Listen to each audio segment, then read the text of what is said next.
In Chapter 6, we're going to be looking at something called a discrete probability distribution. Now, in order to understand this distribution, we first have to define a couple of things that are going to help us understand the setup. The first of these is something called a random variable.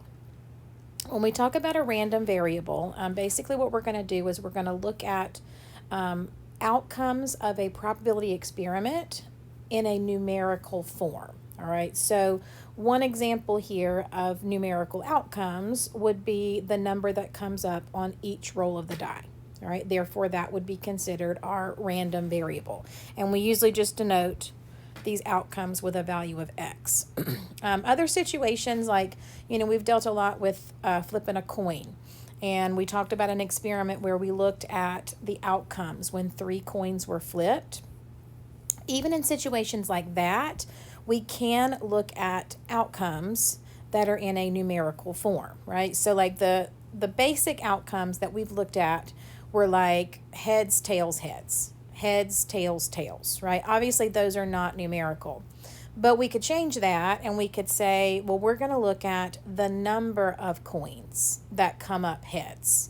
And now we've converted those outcomes to a numerical form. All right, so when we talk about a random variable, it is representing the outcomes of a probability experiment, but it's always going to be an outcome that is in a numerical form.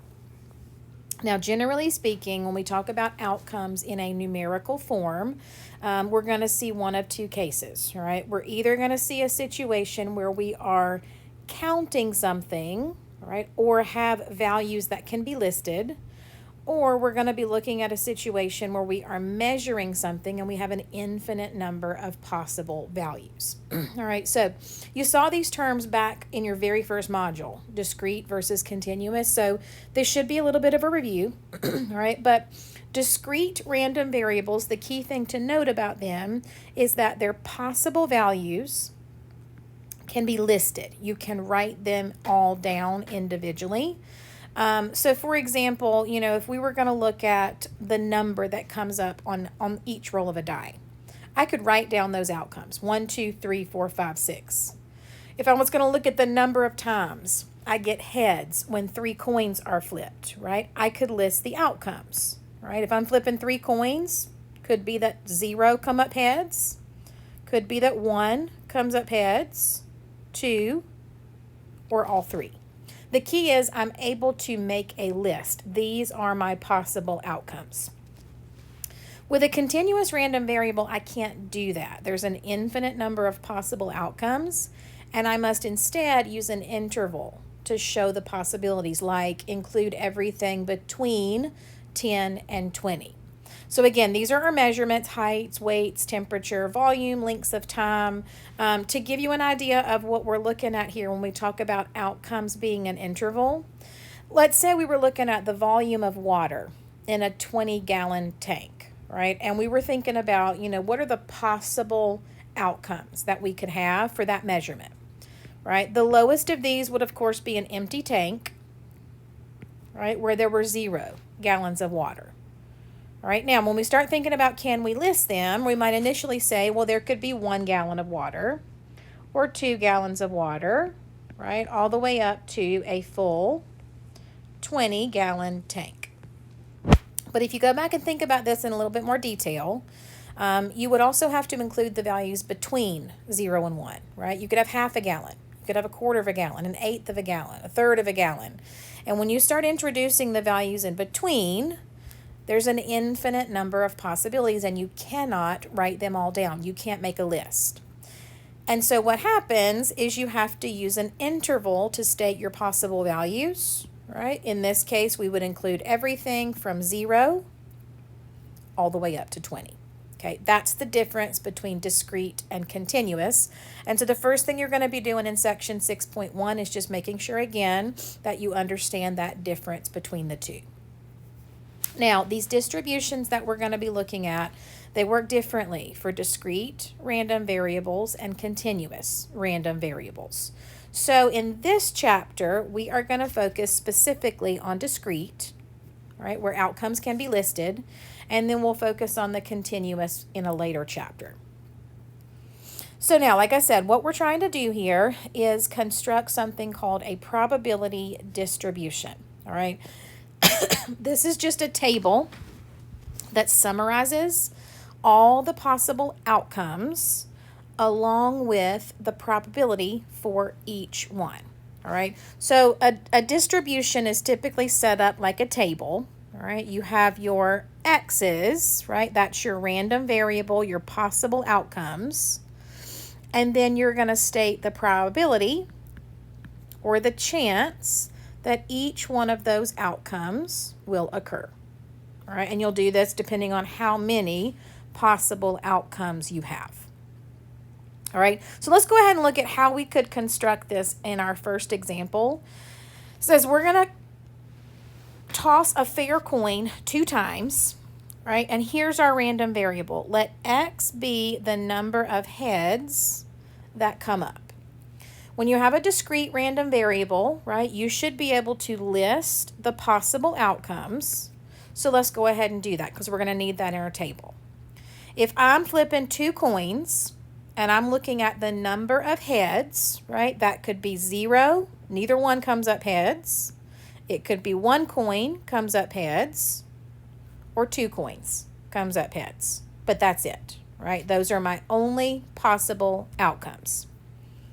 So what I'm going to do with this is I'm just going to set up a table where I list the possible outcomes, the values of x, across the top here. So I'm going to have 0, 1, and 2. And then I'm going to calculate the probability for each one of those and place it underneath. Now, in order to do probability, we have to think about, what the possible outcomes are. So if I come over here to the side, right, and I think about, what could happen when 2 coins are flipped. We've seen this example before. My outcomes, right, are both heads, 1 heads, 1 tails, or both tails. All right, so what I'm going to do for each one of these, right, is I'm going to use the outcomes over there to calculate the probability that each one of these values occurs. All right, so x equal to 0, that means there are no heads. Okay, that happens for 1 outcome. And we know to get probability, we just divide by the total. All right, there are 4 possible outcomes. So the probability that x is equal to 0, that no coins come up heads, is just 0.25. Okay, you know how to calculate probability already. So a lot of this section is going to be review. A distribution just has you do it for each possible value, each possible outcome, and summarize it in a table.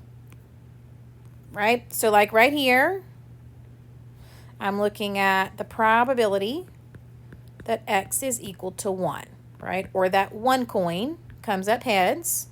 That happens 2 times, right? I divide that by the 4 total outcomes, and the probability that x is equal to 1, that 1 coin is heads, is 0.5. And then to finish this out, I'm going to look at the probability that 2 coins are heads, right? That only happens with 1 outcome, and 1 out of 4 is a probability of 0.25. Okay, so this table right here that we have constructed, this is called a probability distribution for the random variable x. Now, when you construct a probability distribution, there are 2 properties that must always be met, and you want to verify when you construct one that yours meets both properties. The first of these is something that we're already very familiar with. We know that when we calculate probabilities, and that's what P of x is, right? They have to stay between 0 and 1.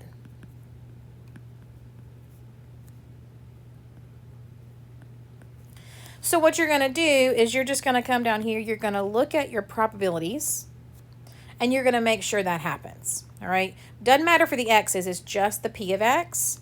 And if you look at your P of X values and anything is negative or anything is greater than 1, that's a sign that something is wrong, because you do not have a discrete distribution if your probabilities do not stay between 0 and 1. The second property that must be met, right? Remember your notation here, that sigma is the sum, and this says the sum of your probabilities, because you're looking at all possible values, should always equal to 1. So again, you would come down here to your distribution, you would look at your P of X values, 0.25 plus 0.5 plus 0.25, that does equal 1. If it doesn't for you, then again, that's a sign that something's wrong, and you would need to go back and check your work. All right, so down here we have a couple of distribution tables given, right? And we're asked to decide, is this a probability distribution? That means we just need to check our two properties, right? So the first one I'm always going to check is to make sure that my probabilities, my P of X values, are between 0 and 1, right? So remember, it's just your P of X, right? The X values don't matter when you're checking the properties. All right, but you're going to scan through your probabilities, and as soon as you see that you have any value in here that does not stay between 0 and 1, you're going to say this property is not satisfied, and therefore no, this is not a probability distribution. All right, both properties must be met. All right, so in our second one here, I'm going to start out with the same thing. I'm going to scan through my probabilities, not the X's, just the P of X. Each of these values does stay between 0 and 1, so that one's good. Both properties must be met, so now I'm going to check the other one. All right, if I add these values up, all right, so do a quick check there, add up those probability values. You're going to see this does equal to 1. So both properties have been met, and we can say yes, this one is a probability distribution.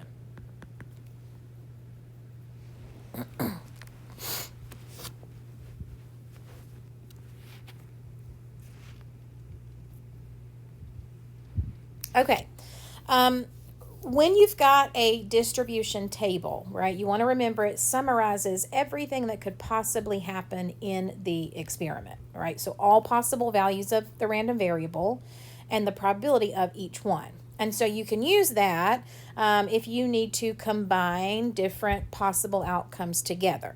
All right, so in this case, we're given the distribution table. It's already been constructed. 4 patients have made appointments to have their blood pressure checked. X represents the number of them that have high blood pressure, right? So if there's 4 patients, the possible outcomes are 0, nobody has high blood pressure. 1 could have high blood pressure, 2, 3, or all 4. And we have the probability associated with each one. Now this is a distribution. These are all between 0 and 1, and they do sum to 1. So I can use this information to combine values together, right? A says, find the probability that 2 or 3 of the people in this group will have high blood pressure, all right? Now, you know from what we've done previously, when events are joined by and, or when events are happening together, we multiply values. We've done a lot of that. When you're looking at an either or situation, right, where you're not talking about both. You can't have 2 and 3 people have high blood pressure. It's one or the other. Probabilities are going to be added together instead. So if I want to look at 2 or 3 people having high blood pressure, I'm just going to find those values in my distribution table, and I'm going to add their probabilities together. So there's about a 35% chance that 2 or 3 of these people will have high blood pressure. If I want to know the probability that more than one has high blood pressure. Right, I'm just going to come up here. I'm going to find the values that fall into this group, right? So more than one could be 2 or 3 or 4. And I'm going to add those probabilities together. And this is going to have about a 36% chance. And then don't forget, we talked about this in the previous section, at least one is a special case. Anytime you want to find the probability for at least one, the quickest, easiest way to do that is to use the complement, right? To do 1 minus the probability that none of them, in this case, have high blood pressure. And none just refers to when x is equal to 0.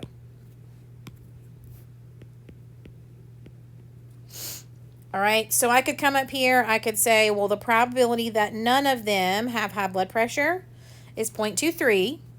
So this is the complement of that, right? For at least one, I would subtract that from 1, and it's going to have about a 77% chance.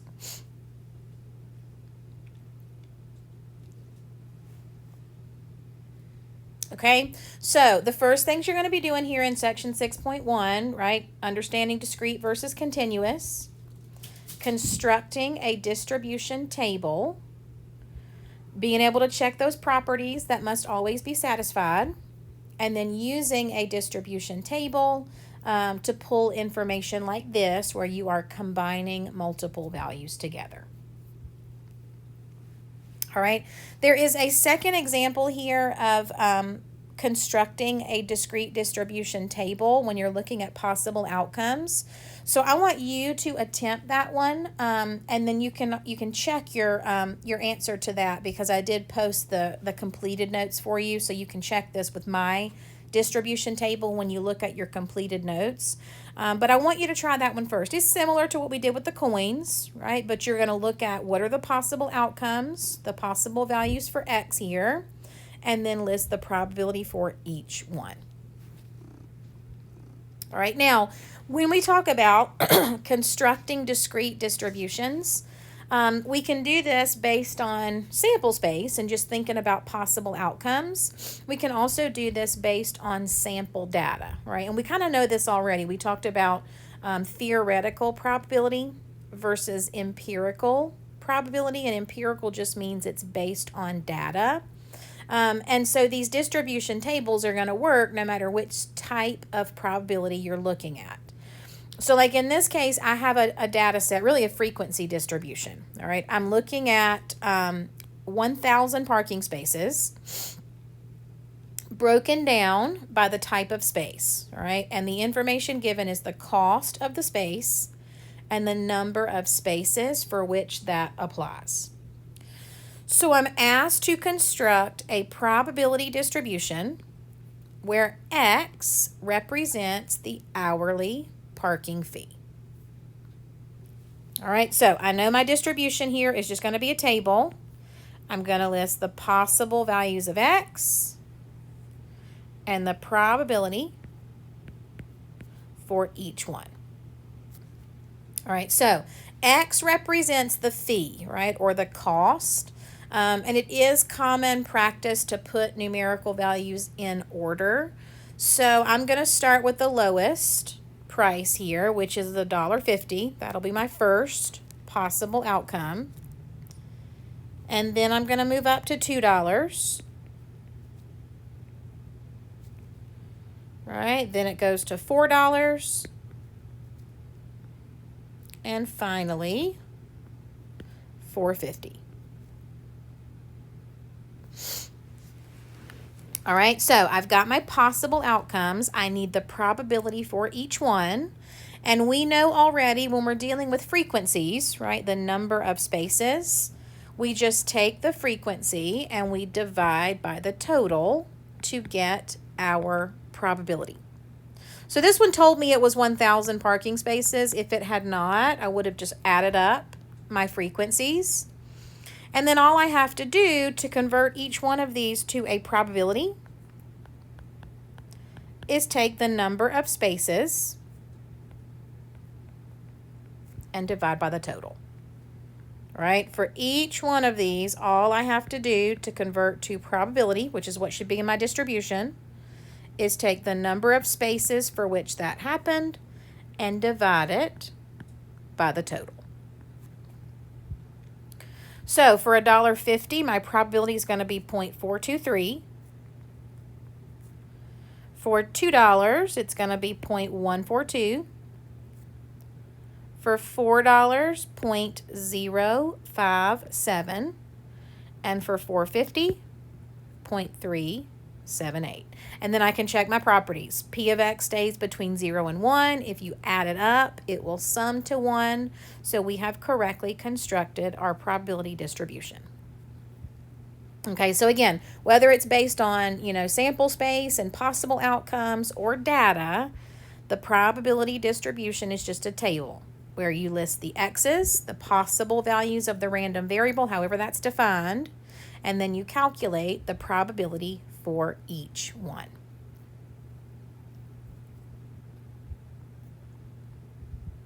All right, this next objective is just a reminder for you that anytime you're looking at a distribution, whether it's frequency or probability, you can display that information using a bar chart, right, or a histogram. We saw this in our earlier sections as well.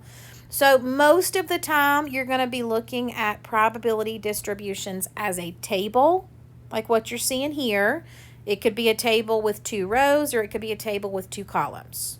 All right. However, you may sometimes be given that information in a graph, and that's just going to be a bar chart, right, where your x values, your possible outcomes, are listed on the horizontal axis, and then the height of each bar tells you the probability that that event occurs. And just like with the table, right, you could then combine values together if you needed to. So it's the same information. It's just a reminder that it can also be presented in a histogram.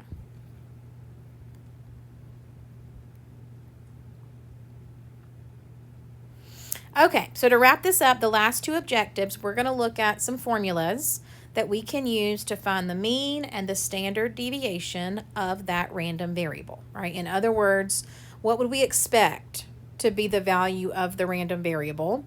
And then how much would we expect that to vary? That's our standard deviation.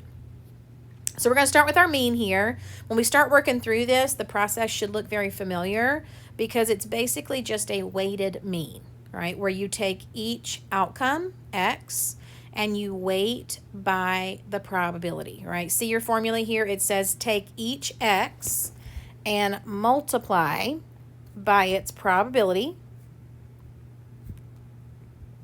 right? So you can just add another row or another column depending on what you're looking at, where you multiply each possible outcome times its probability.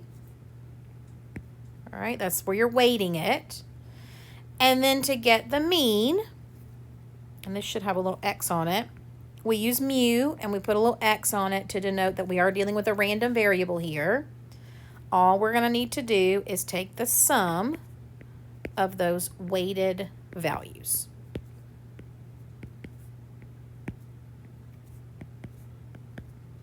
All right, so for this distribution, x represented the number of defective pixels on a randomly chosen monitor. So what this tells me is we would expect to see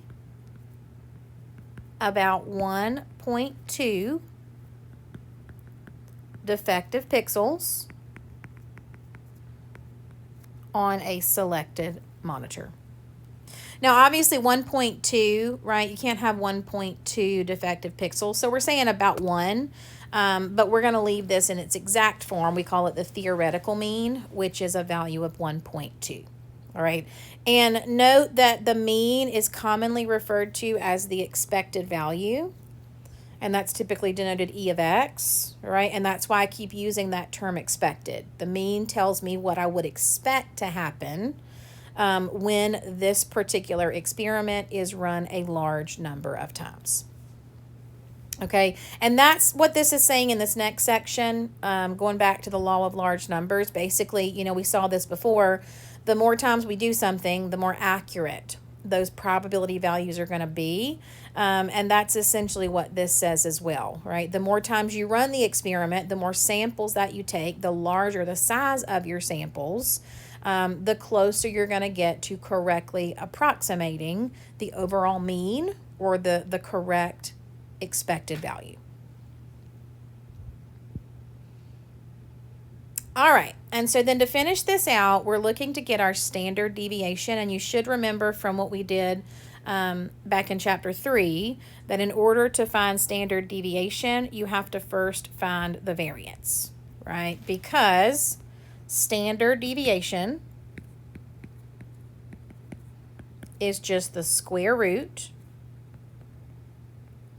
of your variance.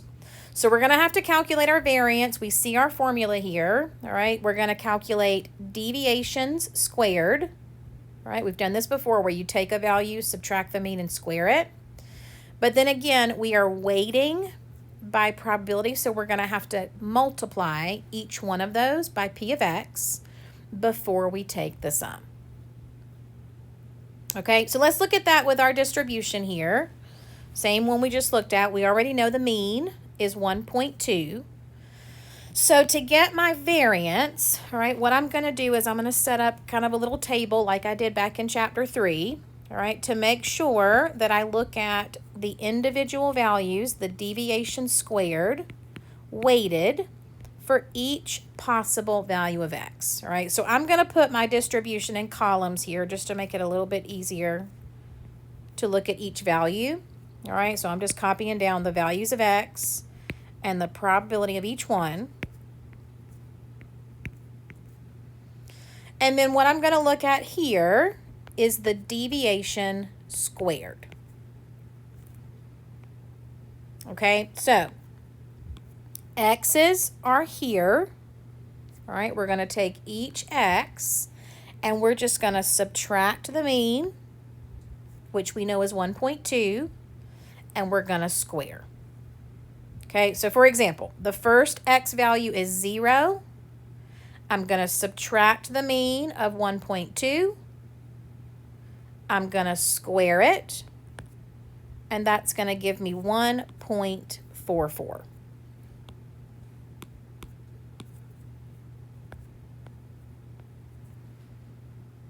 right, then I'm going to take the second X value, which is 1. Subtract the mean of 1.2, square it, and that's going to give me 0.04. Next X value is 2. Subtract the mean of 1.2 and square it, 0.64. And then the last X value is 3. Subtract the mean of 1.2, square it, and we're looking at 3.24. Now, before, when we did variance for just a regular data set, once we got the deviation squared, we went ahead and took the sum. That doesn't happen when you're dealing with a probability distribution because there is one additional step, okay? So at this point in our table, we have calculated this whole term right there, okay? Deviation squared. But there's one more thing that needs to happen, and that is we have to take each of these values and multiply by the probability. Okay, now, again, keep your columns straight. Probability values are here. So I'm going to take 1.44, and I'm going to multiply by its probability, which is 0.2. So that's my weighted value, and that's what I need here. Then I'm going to take 0.04, multiply by its probability, which is 0.5.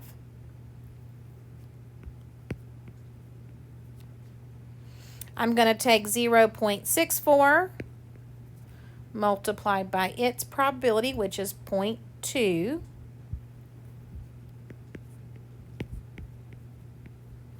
And then finally 3.24 times its probability, which is 0.1.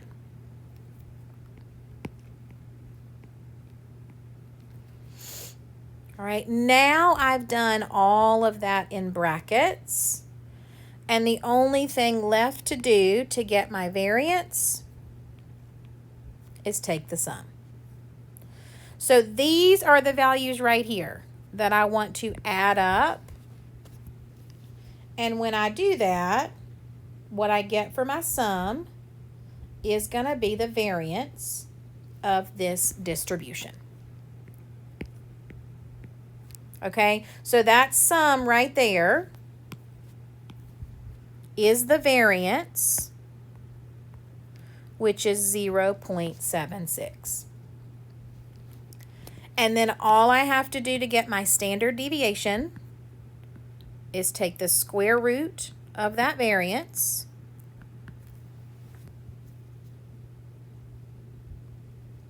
all right, and then depending on how you're asked to round, I'm going to round to 3 decimal places. The standard deviation would be 0.872.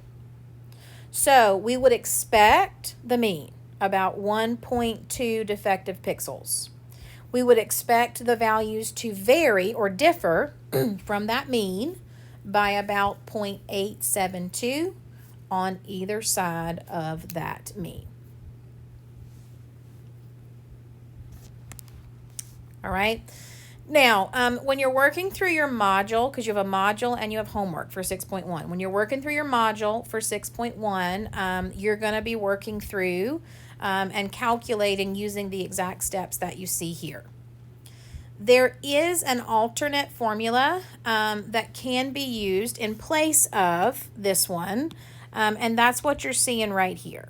All right, where basically you square the x, multiply by the probability, take the sum, and then you just subtract the overall mean squared. And some people find that formula easier to use. I think the first one makes a little more sense to me in terms of just what I'm doing.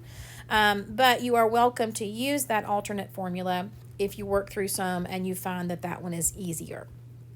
Now, what I did do is in the homework, I chose problems where the alternate formula was used and it was evaluated in Excel. All right, so when you work through the homework, if you want to continue using the formula that we went through, that's perfectly fine. But if you want to see that alternate formula and if you want to see how that can be done using Excel, then when you're in the homework and you go to the explanation, you're going to see exactly what those steps look like. All right, this is one of those things for me where Excel's almost more trouble than it's worth. It takes just as many steps to set it up there as it does just for me to work through it myself. But again, I put that in there so if that's something that you want to do, right, you want to look at how you could set this up in Excel. Again, you'll see that for the explanation, but in the homework, not the module. All right, so the things that you need to be able to do from 6.1, right? Identify discrete and continuous. Construct these probability distributions, both from data, right, and just from possible outcomes. Understand what a probability histogram is giving you, and then being able to compute the mean, the variance, and the standard deviation of that random variable.